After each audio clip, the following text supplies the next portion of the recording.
Alô, sejam bem-vindos ao programa Atitude. Esse programa traz toda a novidade da África. Hoje eu estou na Namíbia para conversar com um homem de muita garra, um homem cheio de atitude. Hoje eu estou aqui para conversar com Lau. Lau, meu mano, como é que está? Está tudo bem, graças a Deus. Diz-me, quem é o Lau? Lau é angolano, nascido mesmo em Angola. E atualmente encontro-me aqui na Namíbia, já caminho de 20 e poucos anos. Desde que eu cheguei aqui à Namíbia, eu senti aquele faro de negócio. Posto cá, havia, como sabe, né, cada país tem as suas regras, tem os seus programas na recepção de estrangeiros. Ok. Então, surgiu a ideia de viver aqui. A minha família, a parte dos meus filhos, nasceram aqui todos. E então houve a necessidade de se realizar aqui. Aqui mesmo. Diz-me lá, como é que foi a tua infância?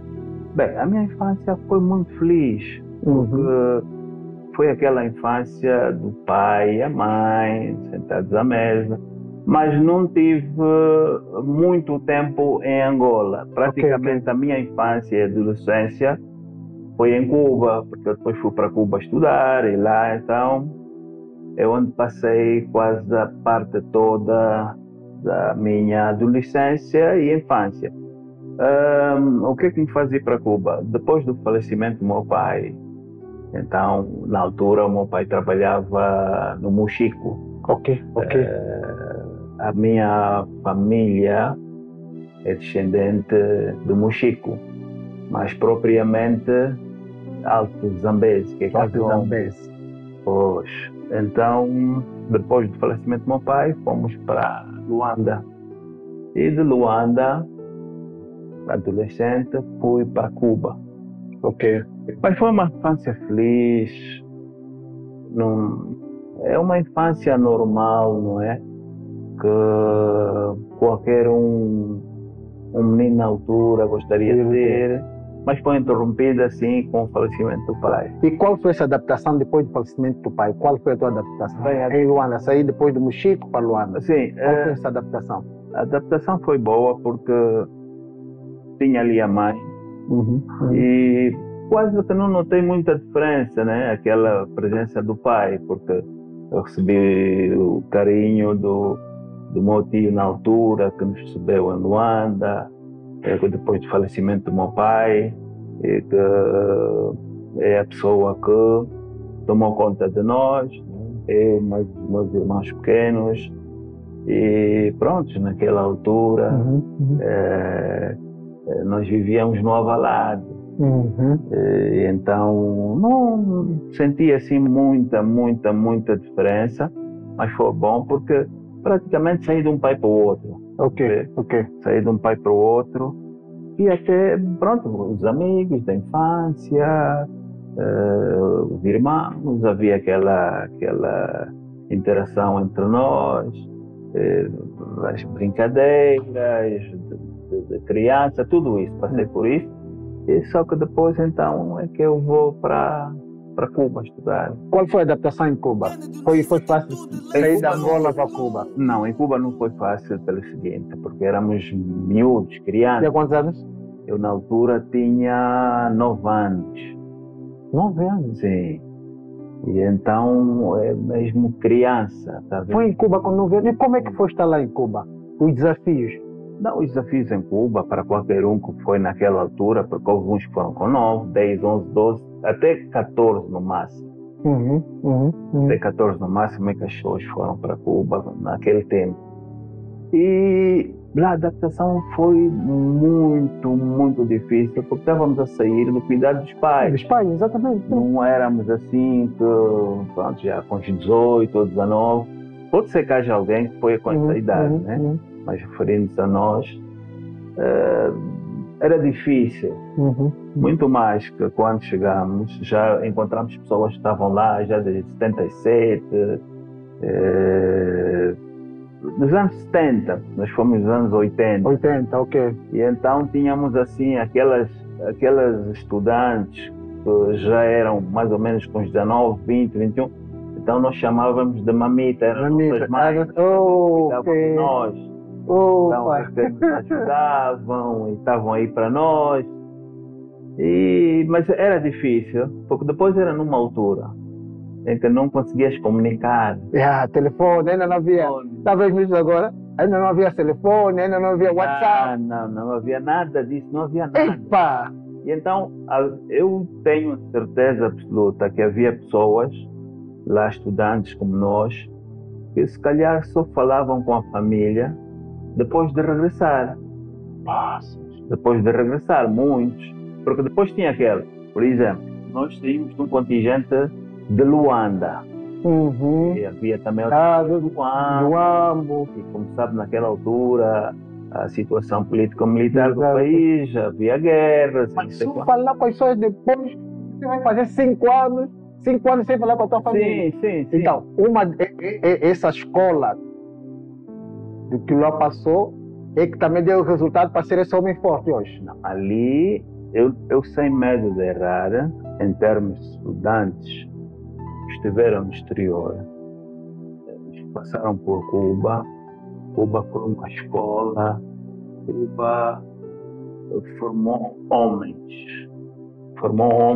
realmente, no sentido da palavra. Porque nós já, com a idade que tínhamos que fazer tudo por nós mesmos. Olha, ali tínhamos o regulamento interno das escolas onde nós estávamos internados, e eram escolas que estavam no campo. Nós não vivíamos na cidade. Na cidade, campo. Vivíamos no campo, por isso é que eram escolas no campo. E então tínhamos atividades agrícolas também. Íamos no campo, colher tangerinas, mates, esses trabalhos todos. E então tu ali é que tinhas que passar a feira a tua própria roupa, tu tinhas que lavar, então tinhas que fazer tudo isso. E foi com 9 anos, voltou com quantos anos em Angola? Cheguei já com uns 21. Opa! Muito tempo. Muito tempo, porque primária, secundária, depois o curso. E depois, quando é que vem para a Namíbia? Depois de quanto tempo vem para a Namíbia? Bem, eu venho para a Namíbia já a partir dos anos 2000. Ok. Eu vim para aqui, conheço a minha esposa, e aqui, pronto, a partir do ano 2000 é a Namíbia. A Namíbia. Angola foi até 90, 97, 98, 99, 2000, pronto. Agora eu quero saber, a adaptação aqui na Namíbia foi fácil, foi difícil? Bem, a adaptação aqui na Namíbia não foi fácil. Primeiro pelo seguinte, na altura tu tens já o conflito da língua. Depois tens o conflito da cultura. Tu, como sabes, aqui a Namíbia é um país que foi colonizado pela Alemanha, Holanda, e então eles têm uma cultura muito diferente da nossa. Sim. E tínhamos que nos adaptar. Adaptação como? Pronto, encontramos, quando cá comecei a frequentar, já havia alguns angolanos a residirem cá. Ok. E ali, como sabe, é o primeiro porto seguro. Aham. Lá não é que vai começar. Meus irmãos chegou. Vamos vir, olha aqui, assim, assim. Então pronto, foram dando alguns passos. Mas tudo dependia de si mesmo. Aham. Você não vai encontrar... Os empregos agora, quais são os empregos que é? Não, aqui tem o seguinte, existem dificuldades pela lei, né? A lei do governo americano. Eles funcionam primeiro, Segundo mandamento. terceiro, quarto, quinto, e olha, para ali, se houver espaço, mas tens que passar por uma cribagem grande, tens que estar totalmente legalizado, tens que ter um visto de trabalho. Ter visto de trabalho é que te dá acesso à abertura de alguma forma. Se não tiver isso, esquece. E agora qual foi o mecanismo que andou? Qual foi o primeiro emprego?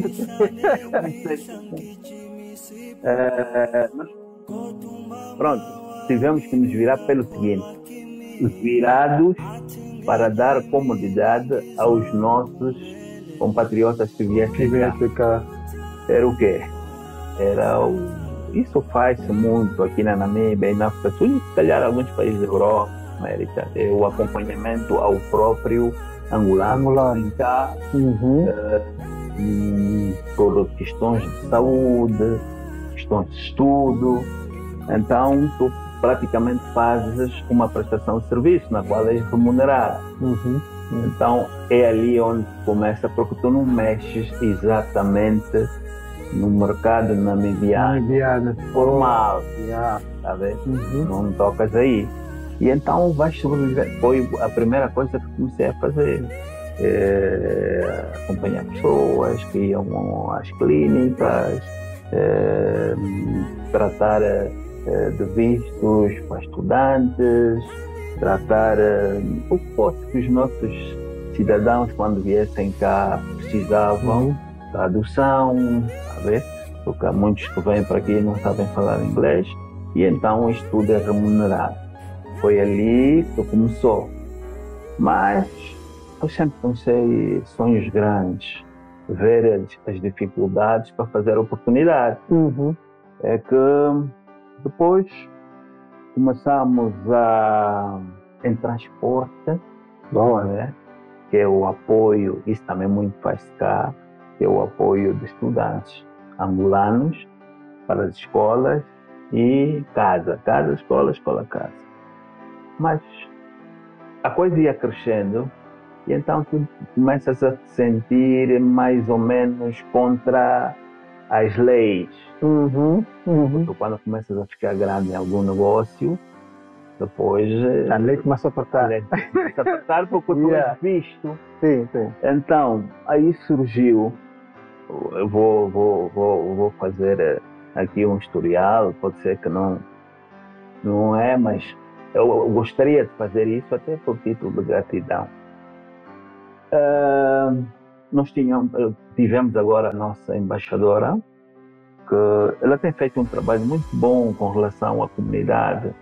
Ela tem tido encontros fora da campo, aliás, como se Boa.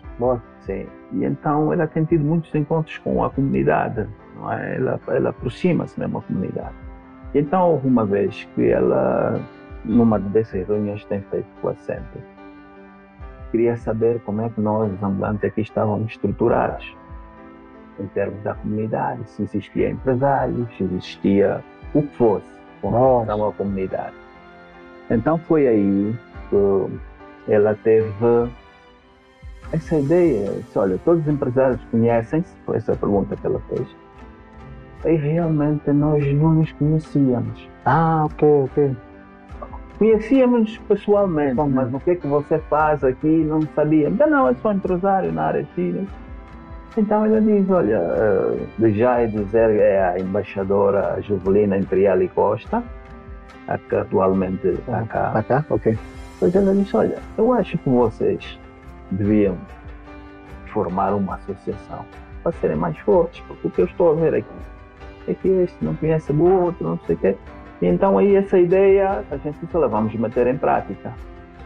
E tomei o barco disso, eu disse, vamos fazer isso. Então, tivemos um encontro entre Os empresários, os empresários. Pá, irmãos, como é que a gente vai fazer? Vamos formar uma associação, ok? Formamos as pessoas que estavam interessadas em fazer parte do corpo diretivo, apareceram vários e, na altura, nós estamos agora há 4 anos, na altura havia aqui também os outros empresários e um deles era o reverendo Vemba, que ele foi um dos primeiros presidentes da associação, fez a eleição, ele foi a presidente e eu fui a vice, e depois o resto do corpo diretivo. Só que por inerências de outros trabalhos que o reverendo fazia, ele é pastor, agora é bispo da igreja Simão Tó. Ele está atualmente, naquilo que eu sei, é que está nos Estados Unidos, né, a representar a igreja. E então houve necessidade de se fazer uma outra eleição para podermos escolher o presidente. E nessa eleição, felizmente, fui eleito a presidente da Associação dos Empresários Angolanos na Namíbia. É o cargo que atualmente eu desempenho. E foi fácil ser presidente? Como tudo, né? Eleições não é fácil, mas sempre vence aquilo que as pessoas sentirem que lhes representa. Sentirem que é uma pessoa que tem entrega em fazer as coisas para o melhor da associação. Então, foi neste ângulo que os outros empresários viram e foi unânime a minha eleição como presidente da Associação dos Empresários Angolanos na Namíbia. E essa associação tem mais-valia porque, em primeiro lugar, é para darmos a proteção legal e em todos os aspectos aos empresários angolanos aqui na Namíbia. E o outro objetivo que nós temos é, com o empresariado local namibiano, é criar sinergias entre nós, porque temos recebido muitos pedidos de empresários namibianos que querem investir em Angola. Boa! Então, dado o historial no passado, houve alguns dissabores por parte de empresários namibianos que possam investir em Angola, como empresários angolanos que viessem investir aqui na Namíbia. Aqui na Namíbia, digo. Então, pronto, a associação, nos sentimos no direito de proteger os nossos também, aqueles que venham para aqui, para a Namíbia investir, porque sabemos também que muitos deles não têm conhecimento do mercado da Namíbia. Existem alguns que têm e que nós também temos tido contatos, mas há muitos, porque nós soubemos também que têm muitos empreendedores angolanos, jovens, que querem investir na Namíbia. Então, é só para deixar aqui um alerta que estamos aqui como associação para poder dar todo o apoio jurídico, naquilo que for, nós estamos aqui para dar esse apoio. Fique atento que está aqui o nosso presidente da Associação dos Empresários Angolanos, cá na Namíbia. Correto. Então, se querem saber algo, querem empreender aqui na Namíbia, olha, está aqui, na primeira pessoa. Sim, vai lá. Agora diz-me uma coisa. Quando veio se instalar aqui, quanta gente chegou para si e disse que não ia dar certo? Isso, como sabe, isso é o que mais acontece. Essa palavra que... Quanta gente chegou assim e disse, lá é melhor voltar em Angola e não vai dar certo. Hoje, como presidente, como é que tu te sentes? Vencedor. Essa é a palavra para descrever a resposta para essa tua pergunta. Muita. E não é só parte de amigos. Há alguns amigos que, sim, davam força, porque conhecem um espírito de batalha. Mas existem os muitos. Irmão, regressa, não vale a pena, aí não vai dar certo. Está a perder tempo. Está a perder tempo. Vem já, pega um terreno, constrói tua casa, fica aqui. E mesmo também até familiares. Não acho que é uma boa ideia, tem que estar aqui, não sei. Mas pronto, Kenneth, nós, o ser humano é complexo, não sabe da força que tem. Nas dificuldades, esta força aparece. Parece sim. Esta força aparece. E foi o que aconteceu comigo. E eu hoje olho para esta posição que eu ocupo a nível do país onde eu vim como imigrante e chegar onde cheguei, porque nós temos contactos com várias entidades do governo da Namíbia, estamos legalizados aqui junto ao governo da Namíbia, junto à nossa embaixada. Então lhe diz, valeu a pena. Então, valeu a pena. Muitas vezes não pensou em desistir? Quantas vezes já pensou em desistir? Não, muitas vezes, sobretudo no início, quando a componente financeira começa a falhar. E nessa altura como é que se virava? Bem, nessa altura, por sorte, geograficamente estamos bem, população. Então tinha que se fazer alguma coisa, era sair daqui, ir até ao Cunene, e então lá fazer algum negócio, dinheiro, para poder vir e suprir algumas necessidades familiares. E também aqui já dizer que eu tenho uma grande mulher, batalhadora, e que esteve sempre aí também comigo. E não foi uma mulher parada à espera que o milagre acontecesse. Ok. Deu-me sempre suporte, esteve aí comigo nas lutas, nas vitórias, nas derrotas. Sempre esteve aí. É necessário ter um time que vai contigo. Sim. Agora diz uma coisa, o que é que lhe faz chorar? Bem,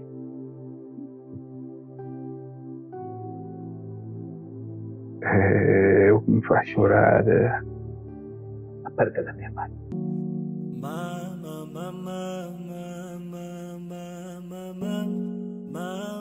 A tua mãe faleceu há quanto tempo?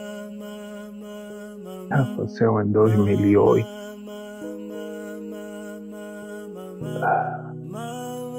Era muito chegada a tua mãe? E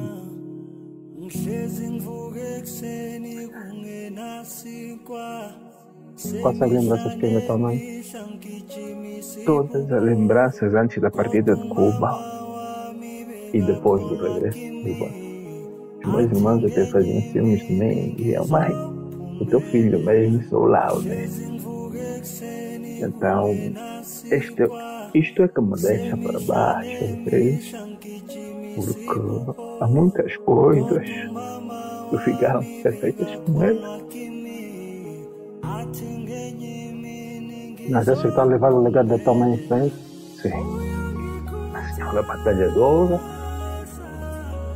cúmplice minha.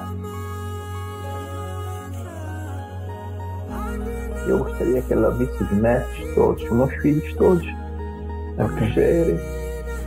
Nesse momento, nós sabemos que ela está em qualquer lado, está aqui conosco.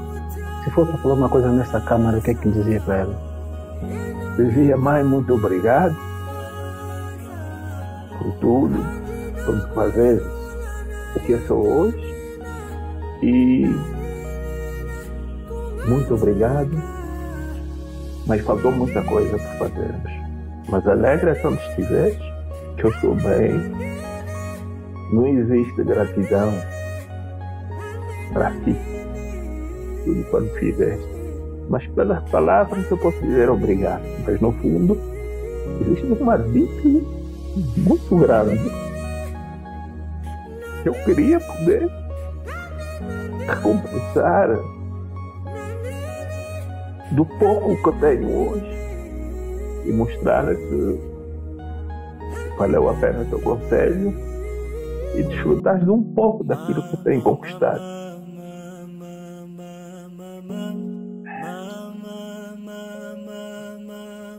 Obrigado. Aqui não. Obrigado. Eu sou uma coisa. Quantas pedras já foi atirado? Muitas pedras. Porque, como se diz, em árvore, em tudo verde, ninguém tira pedra. E isto eu acredito que eu tenho dito assim, a luz incomoda as trevas. É com muita pena que estamos a finalizar esse programa. Está sendo muito bom conversar com o presidente da Associação dos Empresários Angolanos cá na Namíbia, mas infelizmente vamos chegar ao fim.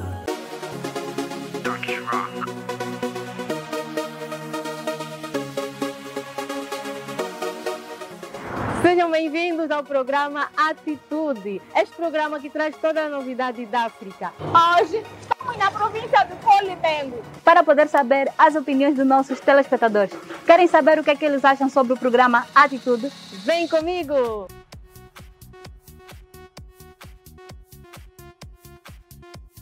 Hoje vamos conduzir. Boa tarde com Atitude, estamos aqui com Sebastião Ângelo, Isabel Yanga. e Gino Cativa Pedro. Tem acompanhado o programa Atitude? Sim, Tenho acompanhado. sim, tenho acompanhado. Acredito eu que é um programa muito educativo, como o mesmo nome do programa diz, Atitude. Qual foi o programa que o senhor acompanhou, mais marcou e por quê? Na verdade foram vários. Teve um com a Erika Chisapa, a Maria Teresa Esper, aquela empresária, e teve um com os FUN. O que mais me agradou foi os FUN. Acompanhei o programa que entrevistaram o empresário Rui Silva. o que é que você aprendeu? Os sonhos não são tão fáceis de concretizar, mas quando nós nos empenhamos, conseguimos sim alcançar. Aprendi que na vida é preciso batalhar. Para subir na vida não é de zero para nada já subir, é preciso batalhar. Qual o conselho que deixa chegar para casa para aqueles telespectadores que ainda não têm ocupado o programa Atitude? O conselho que eu deixo para os jovens é que acompanhem esse programa Atitude. Quem ainda não assistiu o programa Atitude, aconselharia a assistir, porque é um programa muito bom e incentiva muito o jovem a trabalhar. Que assistem, que é um programa muito, muito educativo, não se vai arrepender. Olha, eu tenho um conhecimento que apresenta sábado às 16 horas. Um programa muito fixe para a juventude. Qual é a figura africana que o senhor Sebastião gostaria de ver a ser entrevistada pelo Kennedy Luiz? Flor de Raiz, a glamourosa. Neste caso, gostaria de ver o Jeff Brown, um cantor do grupo SSP. Kennedy Luiz, que continue assim, é um bom apresentador. Acredito que tem sido referência para muitos novos talentos, que está num bom caminho. Que força! A tua atitude determina a tua altitude. Já dizem, né? O que é bom dura pouco. Este programa é um patrocínio da Capchip.